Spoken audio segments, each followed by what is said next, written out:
for a much shorter amount of time. And, you know, I think this is something we can all agree that drones and robotics are going to play an important part in our economy, in commercial, defense, compliance applications over the next several years. So I have a co-panelist on this panel. My friend Marianne McInerney was Undersecretary at DOT in the first Trump administration, and she had drones in her portfolio there, so she was accountable for a lot of the federal policy around drones for a few years over there. With that, I'm going to pose a question to the panel, and if we could move from this end to the other. And, you know, first, I just want to ask if everyone could introduce themselves. We'll start with Raj. You know, how do you participate in the drones and robotics industry? Give us a little bit of color about your company and, you know, what this industry is for you. Thanks, Craig. Pleasure being here this morning here in sunny California, although it's not too sunny today. But I'm Raj, I'm the CEO of Electrovaya. We make lithium-ion batteries. All drones generally need lithium-ion batteries. We make a special flavor of lithium-ion batteries, which have a proprietary ceramic separator membrane. They're very safe, they last a long time, they can handle lots of cycles. So today we're in a lot of automation equipment already, mostly in warehouses, so you don't see these devices, but generally they're batteries that power devices that operate 24/7, which is generally the trajectory robotics, drones, and automation is going towards. And so that's our specialization. We're publicly listed on Nasdaq, and pleasure to be here. My name is Donaghey. I'm the CEO of Applied Energetics, and I would say the purpose of our company is to basically ruin these guys' days.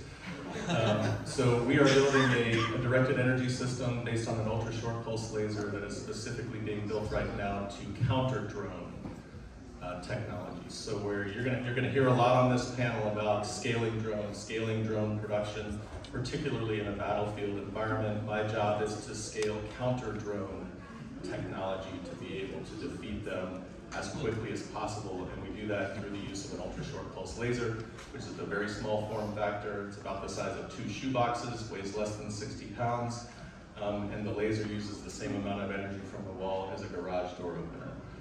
And so that really changes the game in terms of how you use directed energy in a counter-drone application, because we are focused on solving the size, weight, and power problem for that. I'm Andreas Raptopoulos, the founder and CEO of Matternet. Hello. Okay. I'm Andreas Raptopoulos, the founder and CEO of Matternet. We build drone delivery systems for commercial use cases. There's a revolution that's happening in the airspace as we speak. There's probably a couple of thousand drone deliveries per day, every day in the US today. That number is going to be probably 3 to 5 million by 2030. And this is all aided by a massive regulatory change that has been underway for a few years, but it's actually now happening. So really, really exciting time. I started the company in 2011, really the first company to articulate the vision of drones as a means of transport. If you see the revolution that this technology will bring to one of the most fundamental things that we do every day, transporting things from A to B, it's going to change our cities and our suburbs. Taking off the road these 2-ton cars and creating, instead of putting in their place like lightweight, purpose-built electric vehicles that are super fast and can take things to consumers within minutes, right? Matternet is the only FAA type certified drone delivery company in the world. We spent a lot of time in healthcare and have been operating in Switzerland since 2017. We're starting operations in London next week for the national healthcare system. But now with these changes in regulatory environment, we're getting into home delivery for food and retail. It's a very, very exciting time, and very excited to tell you more about it as the panel unfolds. Good morning, Bill Irby, CEO of Eagle NXT, used to be known as Ag Eagle. We do small fixed-wing drones, Group 1, a line of products called the EB, 90 minutes of flight time, weighs less than 4 pounds. Applications everywhere from civil, commercial, agriculture, all the way through to civil and commercial space and military. So Lately, we've shifted our strategy to focus a lot on the military market. We're still going to do dual use for all types of purposes. We've also got a line of multispectral cameras. We just opened a plant in Allen, Texas, where we're going to build drones in the U.S., licensed from our plant in Switzerland. So really exciting times. I also serve on the board of AUBSI, and I've done that for about 10 years. So nice to meet you. Hi everyone, Drew Camden from Unusual Machines. We focus on making drone parts for small Group 1 and Group 2 drones. We are manufacturing motors in Orlando. We also do some of the PCBA components, the high volume, commoditized parts, you could say, dual use, consumer off the shelf. Yeah, really excited to assist the drone industry in making supply chains more domestic and enabling drones to be built in America. So we can all work together. Let's put lasers on drones and have Star Wars. Your batteries. I love it. Actually, to that point, we are providing batteries to a drone carrier which has a laser on it. Here we go. Yeah, hi everyone, Glenn Mattson from ONDS. We're a $4.5 billion publicly traded drone company, about $1.5 billion in balance sheet capital. We're a consolidator in the space. We're very aggressive in that pathway. We have made about 11 acquisitions in the last year or so. Focus on 3 main categories today: counter UAS, different from some of the stuff Chris does. He and I have talked in the past quite a bit, and he has a very interesting company as well. We have a hard kill solution and a soft kill solution with the cyber RF. We can get into that more later. We also have an ISR segment that we focus on, as well as unmanned ground vehicles, UGV. That's on this. Thank you. Okay, just to kick things off, thank you guys for this. A lot of energy, you guys are all putting in a lot of energy on the domestic supply chain, making serious commitments on the capital end. What is real progress being made on the domestic supply chain beyond what you have, right? And what hurdles have you met in trying to achieve this goal of a true domestic supply chain? You want to follow the same order? Raj, would you like to? Yeah. So we're well underway of building a large facility in a place called Jamestown, New York, which will be our main manufacturing site, so domestic. It's funded by the Exim Bank under their Make More in America program, which was a bipartisan program started under one administration and continued into the current one. I think, you know, in this space, as well as in general electrification, the need for domestic battery production, of course, is paramount. Most of the domestic production in the U.S. currently has been designed for cars and in large ways being repurposed for bulk grid scale energy storage, both of which are not formats or chemistries which are necessarily applicable for what my colleagues to my right are making. So the products Electrovaya is producing, these are specialized high performance cells better suited to these types of applications. I think there's a rather limited supply chain in the US currently for that type of manufacturing base, which definitely needs to have more participants. The first 2/3 of our laser are generally based on commercial grade telecom fiber type components. And in 2025, the mission of the company was to move out of the research lab into demonstrator hardware. The mission of 2026 is to move from those demonstration hardware units to production representative prototypes. And we are going through a very difficult scrub of the supply chain right now. As you can imagine, commercial telecom fiber is not really a great domestic production environment for onshore capabilities, and we're having to do some analysis right now on how much vertical integration are we going to have to do in order to eliminate overseas supply chain items, and that's going to be a pretty heavy task that we're going to have to pursue. We will likely be engaging with the government to see if they are open to funding new capacity for certain components that can only be sourced in certain parts of the world, or are we going to have to do it ourselves? It's a challenge that we're facing over the course of this year. It's been a major area of focus for us as well. So we design and build in California. We have an FAA production certified facility, very high standards of production. A few years ago, we started focusing on that problem. How can we replace any initially Chinese-made parts with European, Japanese, or American, and now there's more of a focus on American parts. It's a process. We're very, very cost sensitive.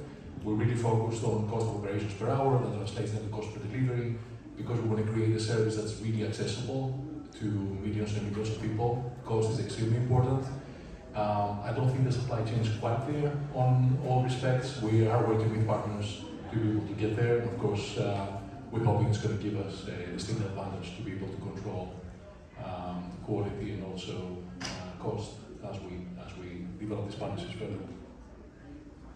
So I think on our side, I already mentioned it during my introduction, but we're putting a drone manufacturing plant in Allen, Texas.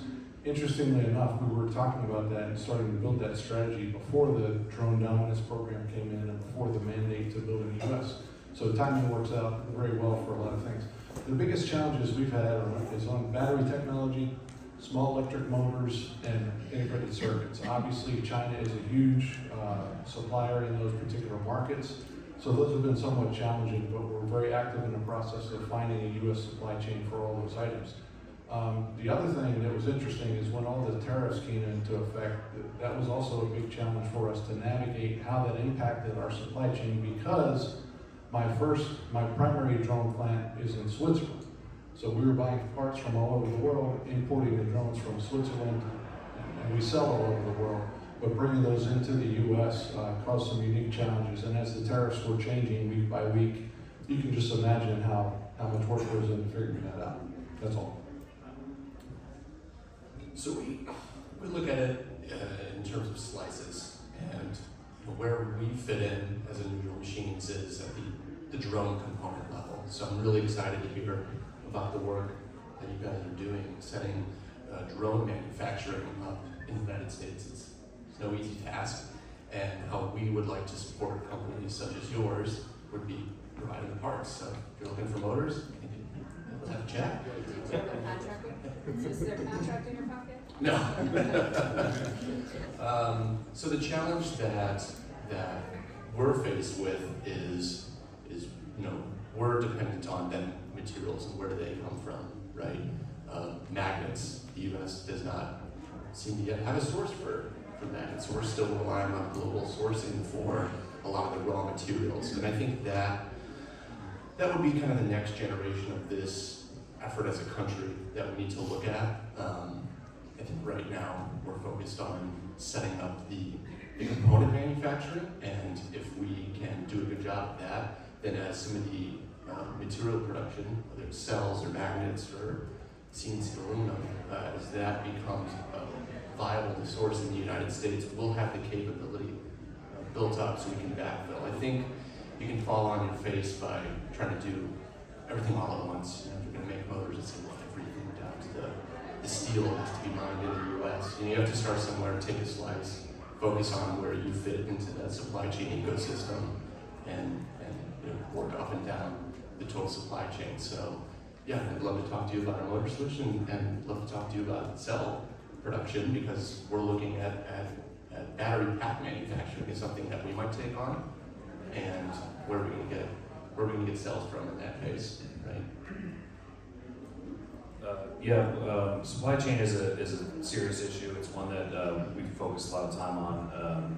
But our vision, and we're thinking about kind of how things are going to evolve over 3, 5, 10 years. So it's more an issue that we think that we build great partnerships, great relationships, which we're doing with people like UMAC and others, that we're going to hopefully help them scale, and they're going to lead the charge on most of that. Cool. So thank you all for that. Next question I wanted to ask, I guess when we step back and look at things, investors love companies that grow fast and either make a lot of money today or have at least a vision out, not too far out, where they're gonna make a lot of money. And there's a lot of reason for us to believe in that. I think all of you fit squarely into this category, right? That you know, the growth in the industry is tremendous, and you know, we are sort of supply constrained at this point, either on systems or on components, and this kind of creates an interesting fundamental setup for profitability and for margins. And you know, I was hoping that you guys could talk, well, everyone could talk a little bit about the fundamental demand that they're seeing and how this impacts the profitability in their business, and you know, your vision on how this this comes together for the profit trajectory at your companies. Let's just keep going. Or you know what? Glenn, you want to be up? Sure. So growth for us is not a problem. I think most people probably saw, we're reporting earnings tomorrow, but we released our results yesterday morning, where we called for at least $375 million in revenue in 2026.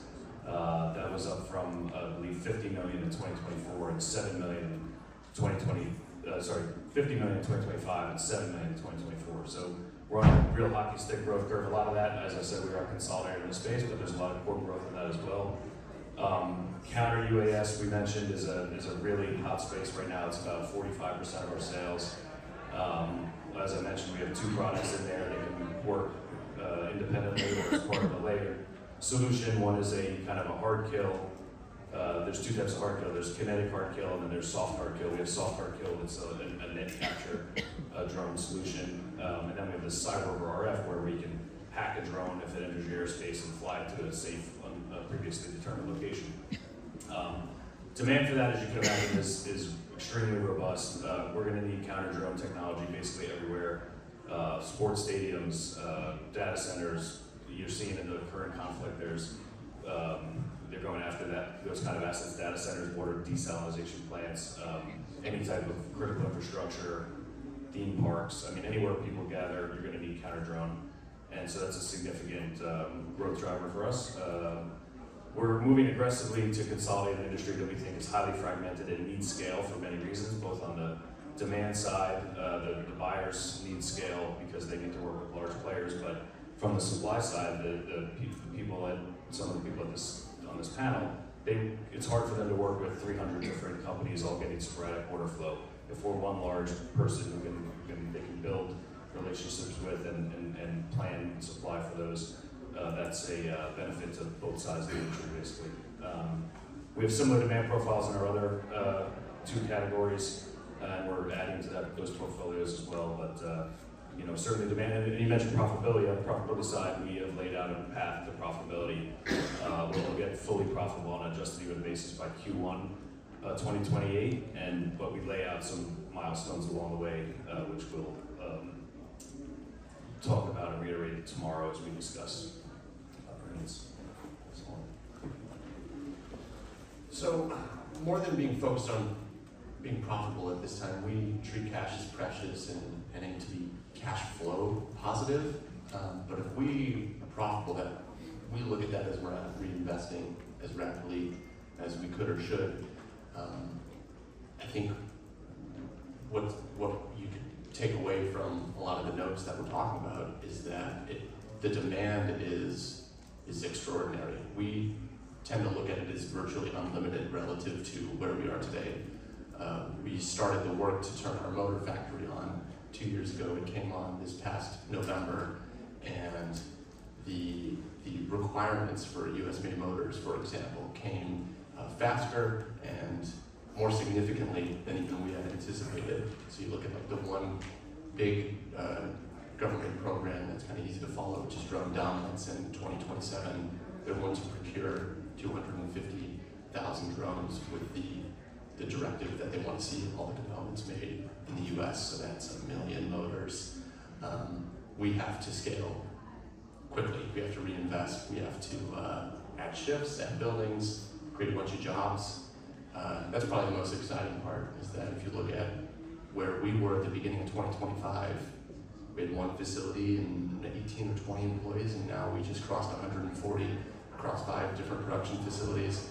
So yeah, just moving forward, let's continue to go fast, build things, and try to scale.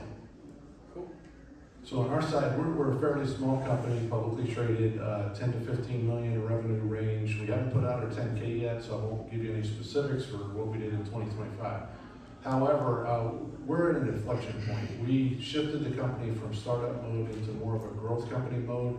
So we were able to get an investor behind us with a significant amount of capital. We're targeting another raise a little bit later this year. We're not going to talk in detail about that. However, why are we doing this? We just announced an investment in an Israeli company called Aerodrome to bring precision loitering munitions into our portfolio. That gives us the right to establish a JV and build those in our plant in Texas. We've also got a couple of additional deals under discussion right now, which I think we'll be able to announce fairly near term. So part of our growth initiative is going to come from M&A. The other part of it is in our current product line, we've got more than 35 high probability of win opportunities already in front of us. 4 proposals in with the U.S. Army, a couple with the Air Force. We're very active on those. We are on the drone dominance program under another party, and we're seeing some results coming from that. I think the big thing for us is it's been interesting to watch how the administration, President Trump has announced, we need to move fast, we need to go fast. I'm pushing all, and Secretary of War pushing all the decisions down to the colonel level. The issue has been that the Army leadership hasn't quite caught up to that mandate yet in terms of their process, procedures, and who owns what. That's all happening. It's starting to take hold, but it's been a little bit slower than we all imagined, but I'm very excited about it. I think we're in a great position. Thank you. Growth is the name of the game for us as well. So if you look at instant delivery today by the likes of DoorDash, Uber, Instacart, the competitors, there's probably somewhere between 12 and 15 million deliveries every day that are happening. Our goal is to get to 1 million deliveries a day by 2032 through our platform. So our focus right now is how do we set up the right partnerships to allow us to get there. Think about us as like the Apple or the NVIDIA of the space. We don't want to be DoorDash, we want to be the entity that powers people like DoorDash and Uber and others. So that's where our focus is. Having said that, we are by far, when you compare us with our peers, the most capital efficient company in our space. We do have a path to profitability. We're going to figure out if we stick to that data we have in mind or we sort of plus minus it based on the opportunities for growth. And again, our game plan now is how to get 1 million deliveries a day by 2032, the massive upside opportunity and massive societal impact that we can achieve with it. Thank you.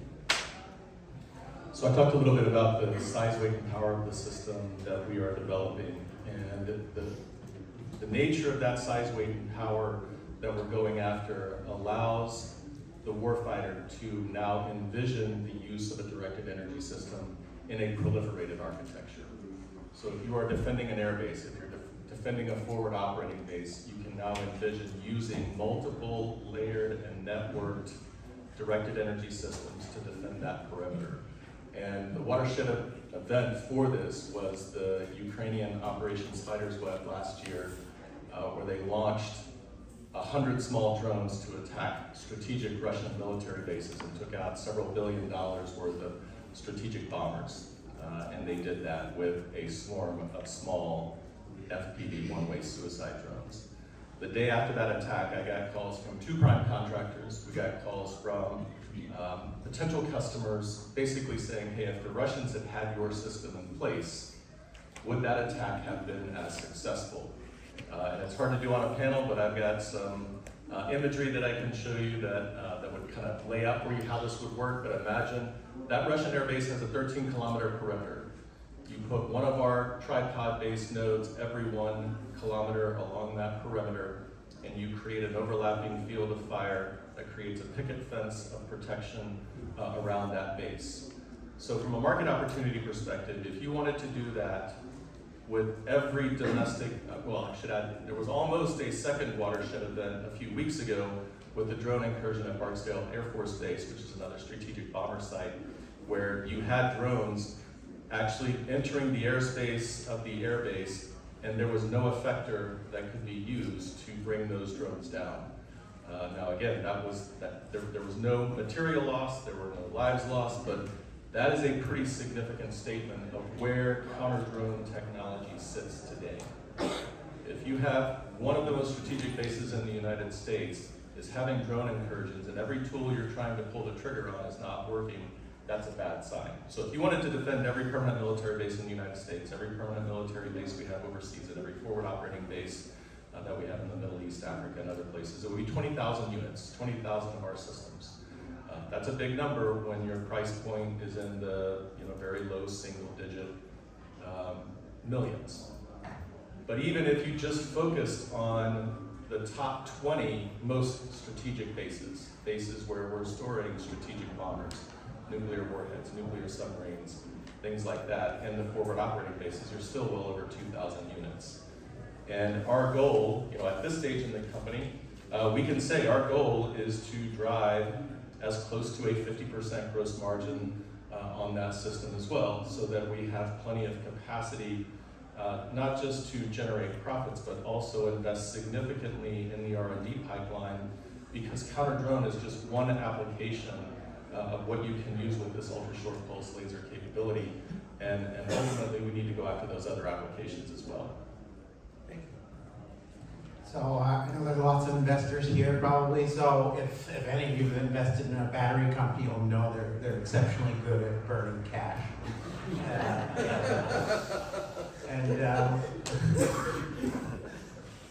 Luckily for ourselves, we've crossed that chasm and we're not doing it anymore. So we're now a profitable battery company, which is an oxymoron, essentially. But and how we've achieved that is by focusing. This batteries are, for the most part, a commoditized asset, and the Chinese are exceptionally good at driving the price down of those batteries. And so the key metric that a car company looks at, or bulk energy storage group looks at, is the amount of dollars you have to spend for a unit of energy, so dollars per kilowatt hour. So when I hear dollars per kilowatt hour, we generally go away. And that's what we focused on applications where we provide a technology benefit. So when it comes to, I'll start with warehouse automation or warehouse operations. Those robots or forklifts in those buildings that generally operate non-stop, they don't want to catch fire, right? Because then they burn down their building.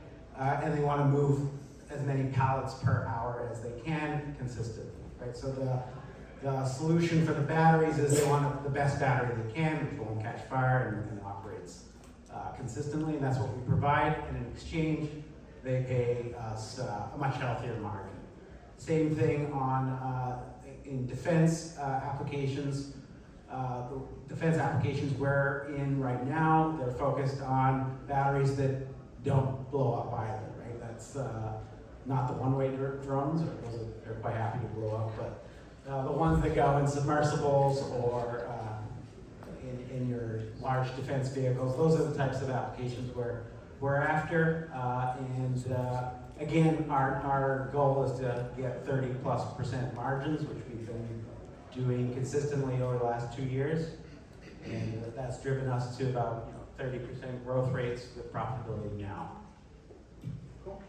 Marianne. Okay, two-part question, dealer's choice, which one you want to answer. What are the real barriers to becoming a trusted U.S. government supplier, DOW or other? Is it certification, supply chain, security, performance, cost pressure? And part two, if you could wave a magic wand and get one regulatory change in your sector, what would it be? No promises, just tell me what it would be.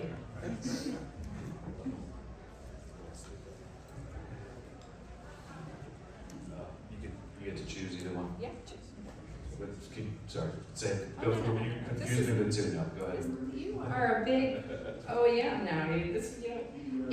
What are the real barriers to becoming a trusted Okay, we'll go with that U.S. one. government So we supplier? recently made an acquisition of a U.S. contract manufacturer that we were using previously called Mistral in Bethesda, Maryland.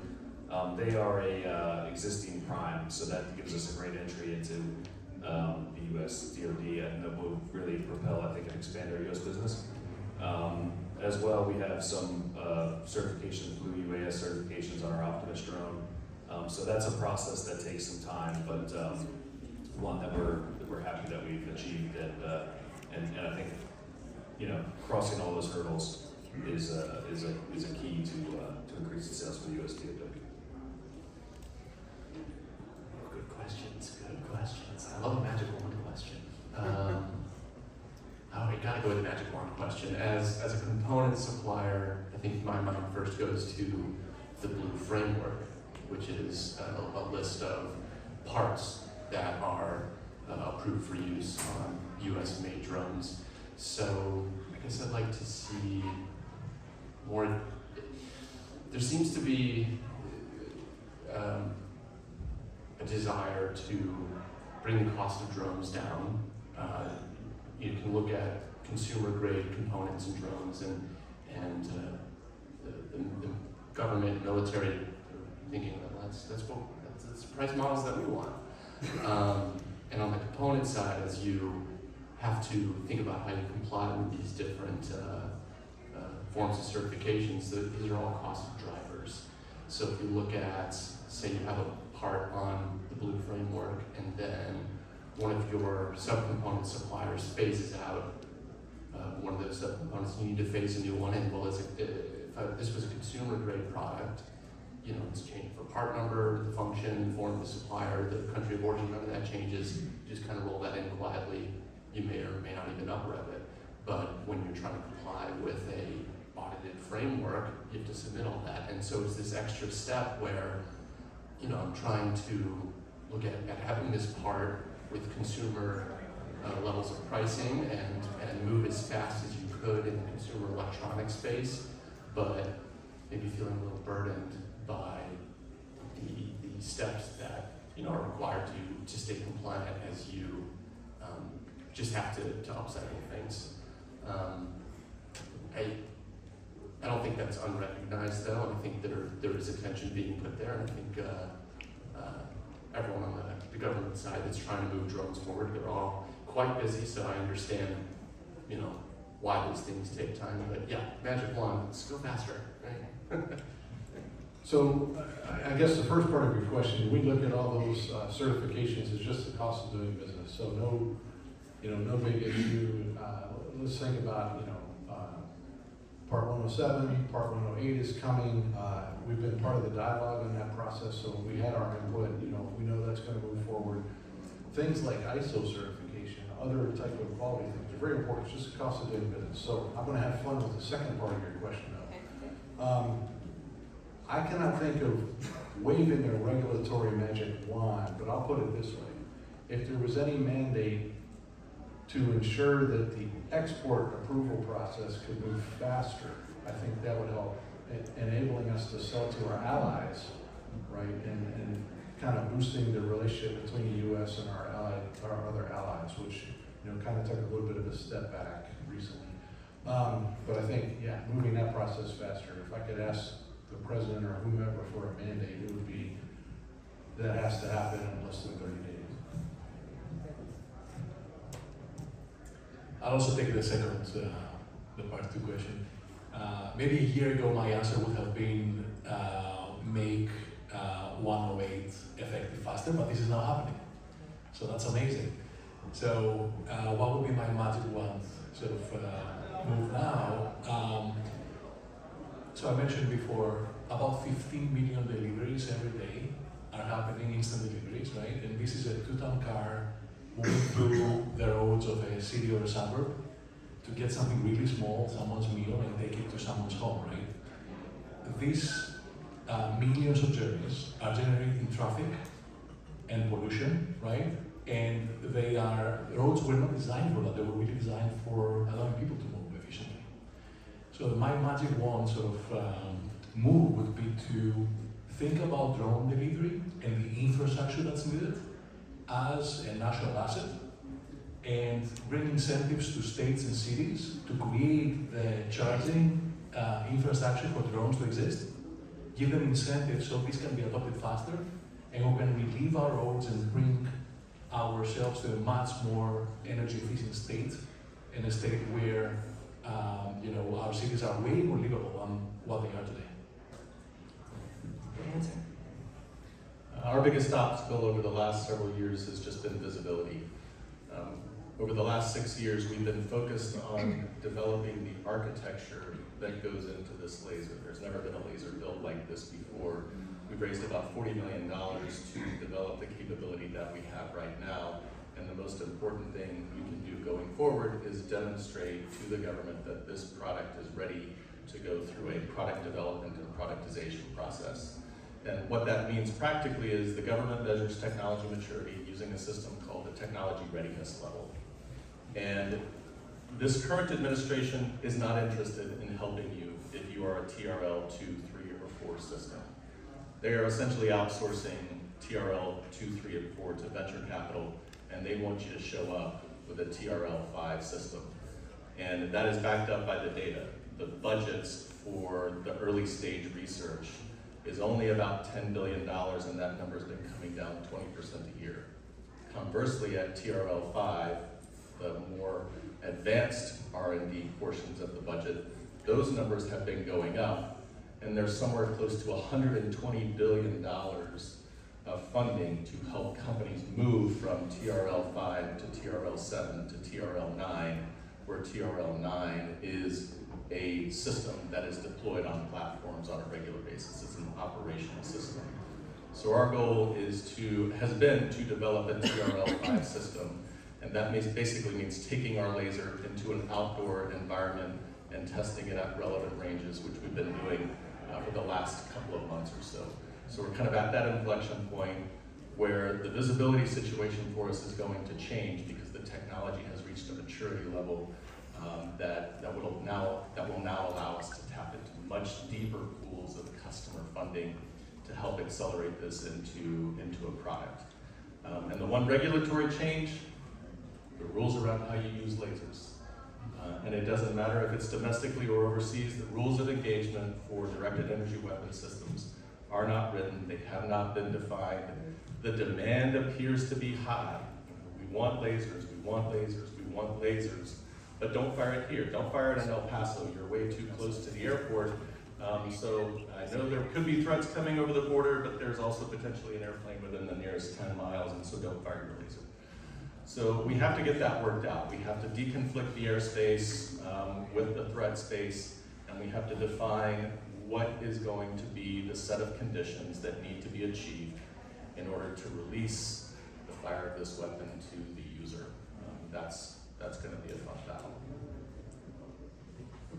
Yeah, from our perspective, we generally our strategy on the defense side has been to work with prime contractors as a sub, right? So we supply the battery to whoever's making the device.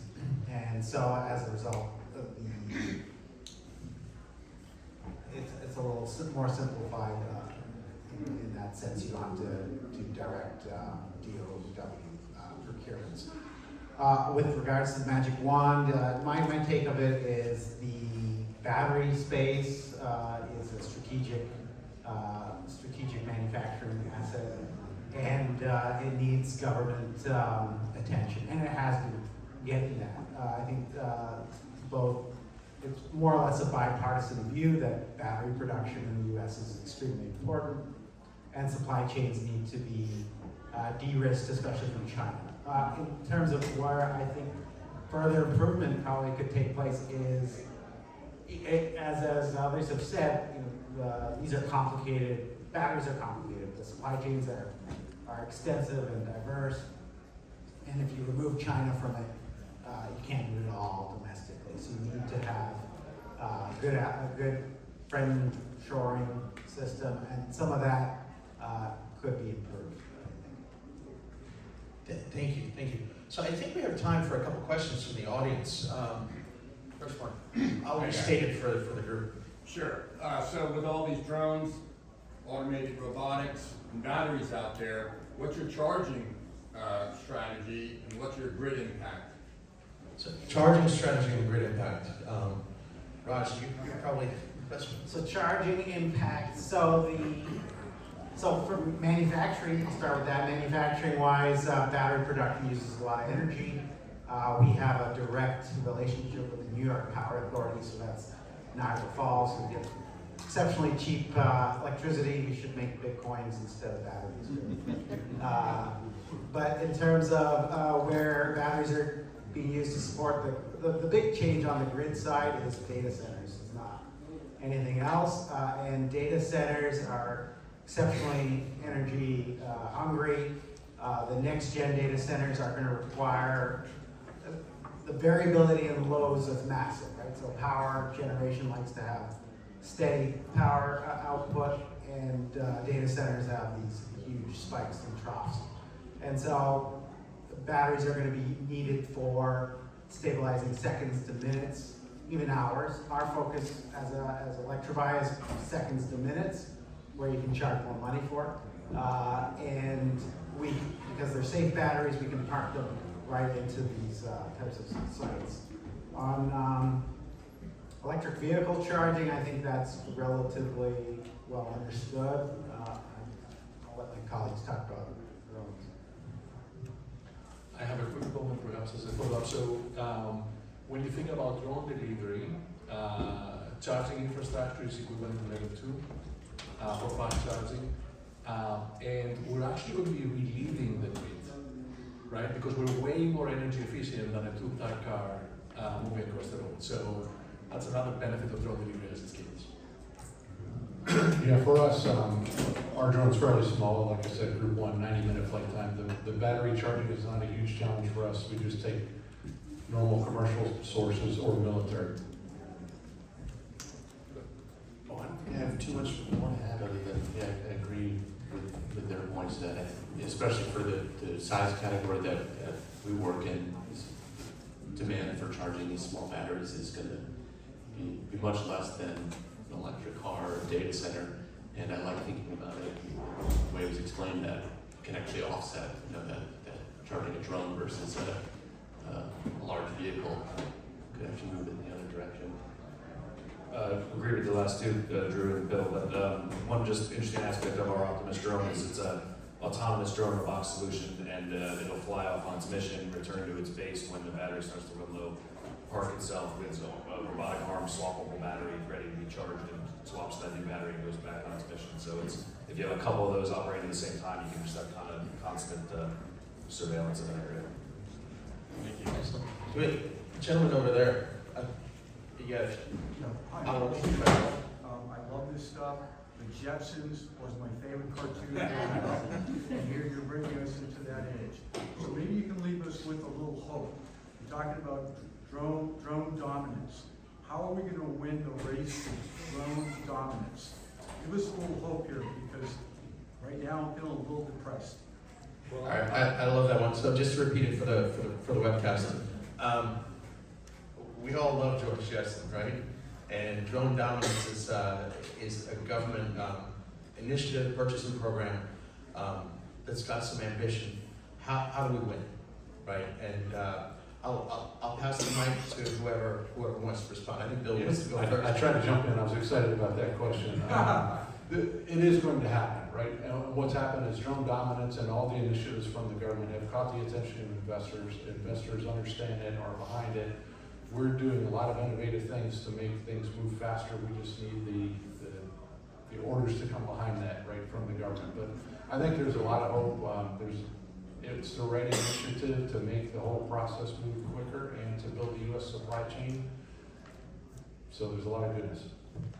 We would agree that the program is really well designed, and the fact that it's channeling resources to people who can complete the mission. And I think when I talked before about scale on both sides of the aisle for demand side and supply side, that's something that we're trying to bring to the market as well, so that we can channel resources, scarce, capital resources to the most efficient players who can then really spur an industry here. So to give you some hope as well. I think the most unique aspect of the drone dominance program is how transparent it is. And you can go to drone-dominance.io and you can look at the timeline, the pricing, the current status, who the competitors are, who's been eliminated. I think that if I were to, make an assumption. I think the intention behind that is to make it very favorable for investors to determine where to put money to support the efforts that all the companies on and off this panel are putting forth to drive drone technology forward and make the U.S. A real competitor in drones. I'm going to jump in and just double down on something. What he said is true. The other thing behind Drone Dominance is all the Blue UAS programs and certification that enabled you to buy right off the government's website because it's already approved. That was a great initiative to get things started, and it's still out there. So I think Andreas wants to jump in. Yeah, I'll speak about the civilian side of the equation. So it was extremely hard for investment dollars to be deployed in the space with regulatory uncertainty, right? So there was, as one investor had put it to me a few years ago, with the whole sort of investing in green and sustainable energy solutions, etc. A lot of investors learned a very hard game that it's very hard to predict policy, right? So that uncertainty needed to be lifted, and it's now lifted. So now we know that there's a policy framework, and we know what it is, right? With the so-called Part 1A rule that governs our space, right? So that's one part of it. The second part is the fact that you have the technology has matured in our space over the last few years, and the FAA has matured its thinking about how we can reach massive scale in the US. Because the FAA always thinks about scale. We have a very productive aspect of our economy is our airspace, right? We're all here because we have a very productive airspace, right? Now we are actually unlocking the low altitude economy with drones and then air taxis to follow. And the market forces that the US is excelling at are now really being unleashed. So we are in the technology has matured, the regulatory framework has matured. The FAA has been talking for years about crawl, walk, run. I think now we're in the fast walking that will turn into running and then will turn into sprinting, and we'll see all of that play out in the next 3 to 4 years. Maybe one last point. When you think about the most advanced probably drone company globally, it was Chinese, right? And that commercial, they leverage their commercial success to be able to bring technology also on their military side, right? And that's going to happen in the US as well, right? Because the whole ecosystem is going to grow massively over the next 2 years. That's going to give, I think, create the foundation for really excellent solutions on the military side that are extremely cost effective compared to where we are today, right? So the revolution has started, and it is happening. I think we can all see it play out over the next 3 to 5 years. Kind of finish this off with what I led with, and that is, this is all about scale.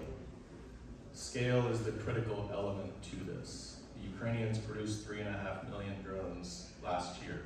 That means Unusual Machines needs to build 14 million motors in order for those quadcopters to operate. I mean, it is. I-5, panic attack, somewhere. And I'll apologize to those of you who are in the Defense and Space panel, because I'm going to go off on this diatribe again. But that is, it's not just about drones in the air. We have entered the robotic warfare era. And that means there are going to be autonomous systems in the air. They're going to be on the ground. They're going to be on the surface of the oceans. They're going to be undersea. And the whole point of this is to remove the human from the point of conflict and replace the human with machines. And that means that sensors are going to saturate the battlefield. There are going to be autonomous systems designed to attack other autonomous systems. Some of those autonomous systems are going to be looking for the humans to try to figure out where they're hiding. But there's going to be a massive reliance on sensors, and where we hope to tip the scales is not just in the head-to-head, drone-on-drone type of situation, but we bring an effector to market that goes directly after those sensors. Because if I can eliminate the sensing capability of the robots on the other side, that gives my robots an advantage to take advantage of that asymmetry to go create effects that are more favorable to the good guys, obviously. Yeah, maybe I'll finish off on the topic of dominating the space. I'd also add robotics to that, right? So on the robotics side, I'd say we are ahead. If you look at Amazon, for instance, they have 1 million robots in operation today, moving stuff in buildings. And so how do you continue to dominate what all these devices need the best batteries you can? So one area is to focus on better battery technology. There's us, there's also other leading players in the US for different flavors of batteries which fit different applications. So I'd say it's beyond drones. Of course, drones are going to be critical from a military standpoint, but also if you look at industrial applications, there you have to have a key focus there as well. Excellent. So I'll ask the last question, which can be a pretty simple one, I think, for everyone to answer. So, you know, geopolitically, right, there's been elevated interest in drones over the last few years, given the defense applications and the need for drone countermeasures as well. We now have 2 hot zones. Has this changed the level of intensity of customer interaction and the size of the checkbook that they arrive with when they come and knock on your door? And maybe Glenn, I think you might be the best one to start this question. Sure, I'll start off. I mean, this is our whole thesis, and this is where we kind of, well, a thesis we developed many years ago that Ukraine war exposed an asymmetric advantage for small attritable systems that can, take out large, create a cost problem that Chris referenced earlier that kind of changed the world. We think that war and some of the other skirmishes that have been, conflicts that have arisen since there, created kind of an iPhone moment. The world has changed instead of going back. We are operating in the reason we made 11 acquisitions in under a year is because we think it's the person who moves the fastest is going to be, there's going to be a few winners at the end of the day, and we intend to be one of them, and we intend to get to scale quite rapidly to meet this significantly rising demand profile and rapidly changing world. So sure, the Ukrainian conflict, I think, brought drones into the zeitgeist and showed the world how they could, change the battlefield. And so, yes, today the conflicts are kind of the immediate driver. But what we try to focus on is not just the defense-driven demand today, but what's coming tomorrow. I think delivery is going to be very significant. I want to be part of the delivery effort tomorrow. I think some DJI, right, is going to be pushed out per the FCC regulations. So how are we going to address the consumer demand a few years from now as they're not able to get new FCC numbers? So defense is today, and I think that is what's driving the buildup of the American industrial base. And I think what's even more exciting is the future of how that industrial base will be able to evolve to serve commercial and ultimately consumer solutions. Yeah, and I'll answer your question, I think very directly. Yes, the dialogue with government has increased because of the current conflict both in Ukraine and between Israel and Iran. But to your point on commercial, a little story, my wife and I were driving down to Chick-fil-A this last week, and we drove by this little shop and there were a bunch of stands on the ground. And so she says, "What's that?" I said, "I'm not sure." And then I saw all a bunch of drones. So we have a drone food delivery company that is set up just about 4 miles away from our house. So it's coming, and commercial applications are moving fast. Andreas, those are your drones. So I think it's just another proof point. What's happening, right? So we are in the era of physical AI. Those of us in the industry have been seeing this coming. When is the ChatGPT moment for, I guess, the wider audience, right? This is a massive, another massive proof point, I think, and we will see them coming over the next few weeks and months, because we are now crossing into that era. Chris, we were with a government customer yesterday, and there was quite a lot of excitement on the part of the individual that you're with. I introduced. I separated myself, but I assume there were directions pointed for you. How's this changing things for you?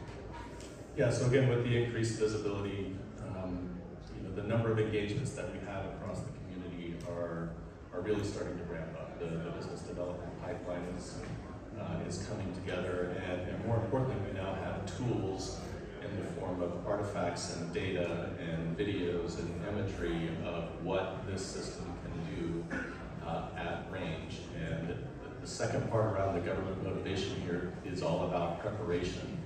That Ukrainian attack against the Russian airbase, that Russian airbase was 4,000 kilometers from the border of Ukraine. It proved that Minot, North Dakota is not safe. Ellsworth Air Base in South Dakota is not safe. And I don't necessarily see a panic, but there is a strong acknowledgement that the vast majority of our military sites are not capable of defending themselves against a similar type of attack. And there is a high sense of urgency to try to find technologies that can enable that defense. Thank you. Raj, more military business in 26? Oh, definitely. Yes, we don't actively try to sell to the military, but the inbounds are definitely on the increase. As it's not just automation, robotics, and drones.